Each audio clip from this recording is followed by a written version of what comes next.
បាទទស្សនិកជនជាទីមេត្រីយើងមកទស្សនានៅរូបភាព highlight ទាំងស្រុងសម្រាប់ការប្រកួតកម្ពុជាជាមួយនឹងជប៉ុនបាទការប្រកួតចាប់ផ្ដើមវេលាម៉ោង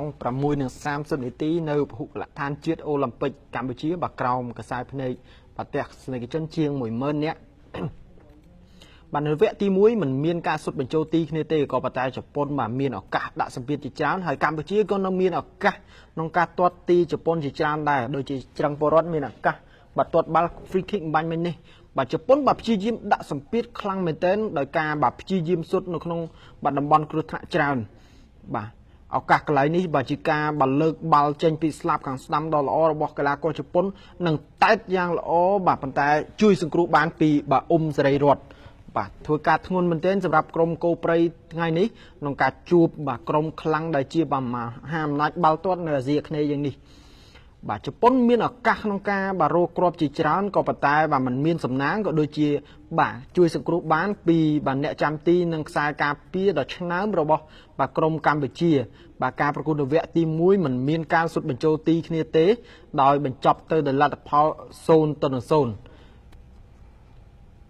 បាទការប្រកួតជាបន្តទៀតនៅវគ្គទី 2 បាទក្រុមទាំងសងខាងបាទព្យាយាមបាទដូរយុទ្ធសាស្ត្ររៀងខ្លួនក្នុងការរកគ្រាប់ដើម្បីដណ្ដើមយក3បន្ទុកកម្ពុជាមានឱកាសក្នុងការប្រយុទ្ធជាច្រើនក៏ប៉ុន្តែបានវាយបកមកវិញដោយក្រាំងជប៉ុនដូចជាបាល់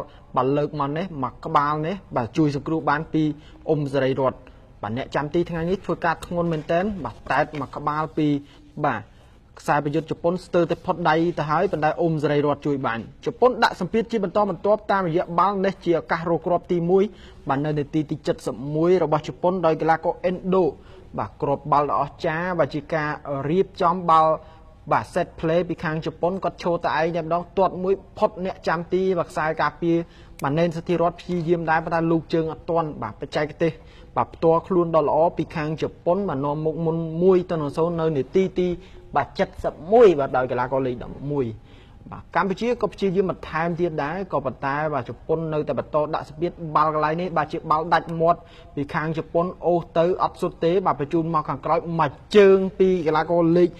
9បាទកូម៉ាត់ស៊ូតបាទជាអ្នករកគ្រាប់បាល់ទី2ឲ្យក្រុមសាមរ៉ាយជប៉ុនបាទទម្លាយសំណាញ់ទីកម្ពុជាបាទរំលងដៃអ្នកចាំទីសេរីរតន៍បញ្ចប់ការប្រកួតនៅពហុកលដ្ឋានជាតិអូឡ িম্প ិកបាទក្រុមសាមរ៉ាយជប៉ុនបានយកឈ្នះកម្ពុជាដោយលទ្ធផល2-0បាទទស្សនិកជនជាទីមេត្រីក្រោយចប់ការប្រកួតក៏យើងមានកិច្ចសម្ភាសន៍ខ្លីៗជាមួយនឹងកីឡាករផងដែរពីចំណាប់អារម្មណ៍និងការគិតរបស់កីឡាករទាំងពីរនៅក្នុងការប្រកួតបាទសូមស្ដាប់ការលើកឡើងរបស់កីឡាករបាទ